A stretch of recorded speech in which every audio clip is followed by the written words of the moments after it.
ನೀರಾವರಿ ಬಗ್ಗೆ ನಾನು ಪ್ರಸ್ತಾಪ ಮಾಡಿದ್ರೆ ಬಹುಶಃ ವಿರೋಧ ಪಕ್ಷದವರಿಗೆ ಈಗ ಮಹದಾಯಿ ಯೋಜನೆ ನೀವು ಇದ್ದೀರಿ, ಏನಂತ ಯಡಿಯೂರಪ್ಪ ಏನಂತ ಹೇಳಿದರು?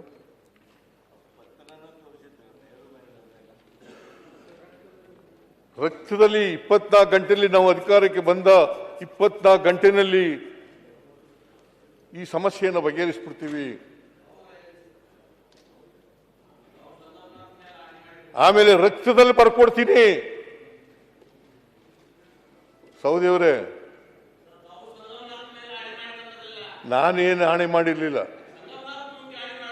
ಇಲ್ಲ ಕೂತ್ಕೊಳ್ರಿ, ನಿಮ್ಗೆ ಗೊತ್ತಿಲ್ಲ, ಸುಮ್ಮನೆ ಯಾರ ಹೇಳಿದ್ರೆ ಕೇಳಕ್ ಹೋಗ್ಬೇಡಿ. ನಾನು ಮಾನ್ಯ ಅಧ್ಯಕ್ಷರೇ ನಾನೇನು ಹೇಳಿದ್ದೆ ಅಂತಂದ್ರೆ, ನಾವು ಹೊಸಪೇಟೆಯಿಂದ ಕೂಡಲ ಸಂಗಮದವರೆಗೆ ಪಾದಯಾತ್ರೆ ಮಾಡಿದ್ದ 2013ಕ್ಕಿಂತ ಮುಂಚಿತವಾಗಿ. 5 ವರ್ಷದಲ್ಲಿ 50 ಲಕ್ಷ ಕೋಟಿ ರೂಪಾಯಿಗಳನ್ನ ನೀರಾವರಿಗೆ ಖರ್ಚು ಮಾಡ್ತೀವಿ. 50,000 ಕೋಟಿ ರೂಪಾಯಿಗಳನ್ನ ನೀರಾವರಿಗೆ ಖರ್ಚು ಮಾಡ್ತೀವಿ ಅಂತ ಹೇಳಿದ್ದು. ಪ್ರತಿ ವರ್ಷ ಕನಿಷ್ಠ 10,000 ಕೋಟಿ ರೂಪಾಯಿಗಳನ್ನ ಖರ್ಚು ಮಾಡ್ತೀವಿ.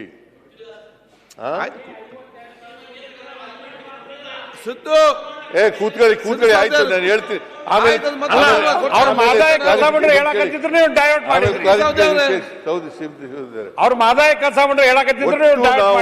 5 ವರ್ಷದಲ್ಲಿ 56,000 ಕೋಟಿ ರೂಪಾಯಿಗಳನ್ನ ಖರ್ಚು ಮಾಡಿದ್ದೀವಿ ನೀರಾವರಿಗೆ. ಅಧ್ಯಕ್ಷರೇ, ಇವರು ಮುಖ್ಯಮಂತ್ರಿಗಳು ಅವಾಗ ಹೇಳಿದ್ದೇನೆಂದ್ರೆ ಕೃಷ್ಣಾ ಮೇಲ್ದಂಡೆ ಯೋಜನೆಗೆ 10,000 ಕೋಟಿ ರೂಪಾಯಿ ಅಂತ ಹೇಳಿದ್ದಾರೆ. ಈಗ ಸಮಗ್ರ ಎಲ್ಲ ನೀರಾವರಿ ಕೂಡ 56,000 ಕೋಟಿ ಹೇಳ್ತಾರೆ. ಆಯ್ತು, ಮತ್ತೆ ಕ್ಲಾರಿಫಿಕೇಶನ್ ಕೇಳಿ. ಕೃಷ್ಣೆ ಮೇಲೆ ಆಣೆ ಅಂತ ಹೇಳಿ ಮಾಡಿ ಕೇಳಿ ನೀವು. ಆಯ್ತು, ಕ್ಲಾರಿಫಿಕೇಶನ್ ಕೇಳಿ. ಕೊಡ್ತೀನಿ, ಅದನ್ನ ಅಂಕಿ ಸಂಖ್ಯೆ ಕೊಡ್ಲಿ. ಓಕೆ.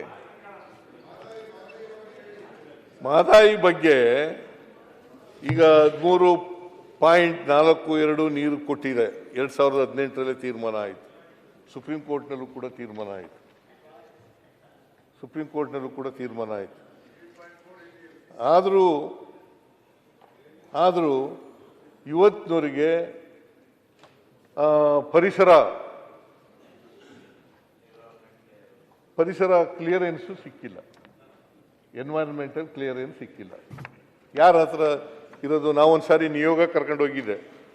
ಸ್ವಾಮೀಜಿಗಳು, ಎಲ್ಲ ಮಂತ್ರಿಗಳು, ಎಲ್ಲ MLAಗಳು ಎಲ್ಲ ಕರ್ಕೊಂಡು ಹೋಗಿದ್ದೆ. ಏನಂತ ಹೇಳಿದ್ರು ಗೊತ್ತಾ? ಪ್ರೈಮ್ ಮಿನಿಸ್ಟ್ರು, ಈಗಿರ್ತಕ್ಕಂಥ ನರೇಂದ್ರ ಮೋದಿಯವರೇ ಏನಂತ ಹೇಳಿದ್ರು? ಗೋವಾದಲ್ಲಿ ನಿಮ್ಮ ಸರ್ಕಾರ ಇದೆ, ಇಲ್ಲಿ ನೀವಿದ್ದೀರಿ,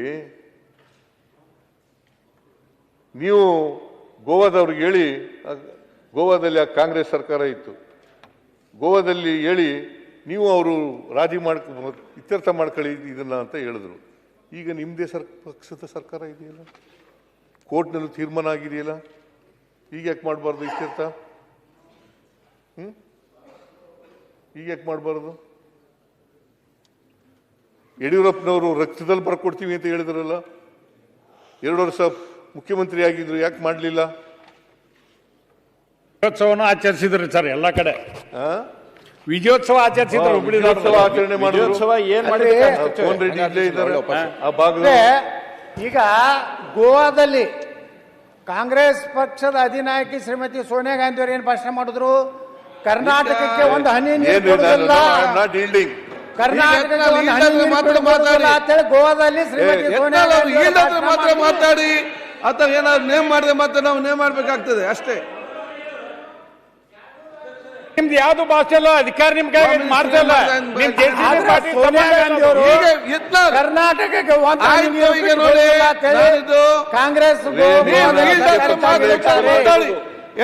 ಹೇಳ್ತಾ ಇದ್ದೇನೆ, ಈಲ್ದಾದ್ರೆ ಮಾತಾಡಬೇಕು. ಪ್ರತಿಯೊಂದು ಶಬ್ದ ಮಾತಾಡಿದ್ರೆ ನಾಳೆ ಸರ್ಕಾರದ ಲಾಮಿ ಎದ್ದು ನಿಂತು ನೇಮ್ ಮಾಡಿದ್ರೆ ಮತ್ತೆ ನಾನು ಆಕ್ಷನ್ ತಗೊಳ್ಬೇಕಾಗ್ತದೆ ಅಷ್ಟೇ ನಾನು ಹೇಳ್ತೇನೆ ಸ್ಪಷ್ಟವಾಗಿ. ಅಧ್ಯಕ್ಷರೇ ಆಯ್ತು, ಕೂತ್ಕೊಳ್ಳಿ ರಾಜರೆಡ್ಡಿ ಅವರೇ, ಈಗ ಬಂದು ಮಾತಾಡ್ತೀರಿ.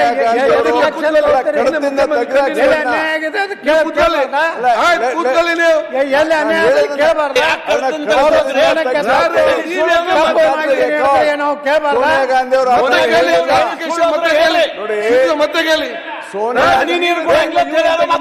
ಸೋನಿಯಾ ಗಾಂಧಿ ಅವರು ಆ ತರ ಹೇಳಿಲ್ಲ. ಅಲ್ಲ ಏನಾರ ಒಂದು ಹೇಳ್ಕೊಂಡು ಕೂತು ಬಿಡೋದು ಒಟ್ಟ ವಿಷಯನ ಡೈವರ್ಟ್ ಮಾಡೋದು. ಕ್ಲಾರಿಫಿಕೇಶನ್ ಕೇಳಿ ನೀವು.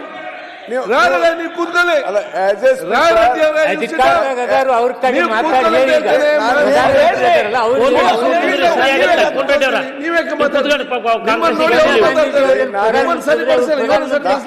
ಹೇಳ್ತಾ ಇದ್ದೇನೆ.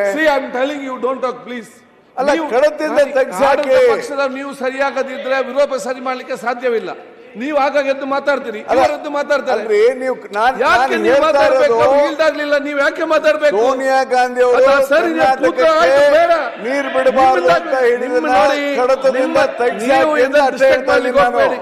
ಇವರೇ ಮಾತಾಡೋದು ಹೇಗೆ? ಆಡಳಿತ ಪಕ್ಷದವರು ಇವರೇ ಬಂದು ಈಗ ಬರ್ತಾರೆ ಮತ್ತೆ ಮಾತಾಡ್ತಾರೆ. ಯಾಕೆ ಮಾತಾಡ್ಬೇಕು? ನೀವು ಸರಿಯಾಗದಿದ್ರೆ ಇವರನ್ನ ಹೇಗೆ ಸರಿಪಡಿಸುವುದು? ಮಿಸ್ಟೇಕ್ ಇಂದ ಇಲ್ಲಿ ಪ್ರಾಬ್ಲಮ್. ನೋಡಿ, ನಾನು ಯತ್ನಾಳ್ ಅವ್ರಿಗೂ ಮನವಿ ಮಾಡ್ತೀನಿ, ಪದೇ ಪದೇ ಎದ್ದು ನಿಂತ್ಕೋಬೇಡಿ ದಯಮಾಡಿ. ನೀವು ಏನಾದ್ರು ಕ್ಲಾರಿಫಿಕೇಶನ್ ಕೇಳಬೇಕು ಅಂದರೆ ಆಮೇಲೆ ಕೇಳಿ, ಉತ್ತರ ಕೊಟ್ಟಾದ್ಮೇಲೆ.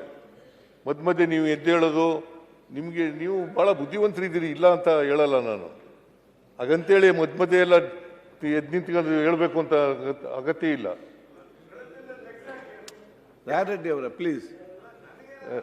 ಆಯ್ತು, ರಾಯರೆಡ್ಡಿ ಕೂತು ಎಲ್ಲ ರಾಯರೆಡ್ಡಿ ಇವರ ಪ್ರಾಬ್ಲಮ್ ಬಂದದ ಲೇಟ್.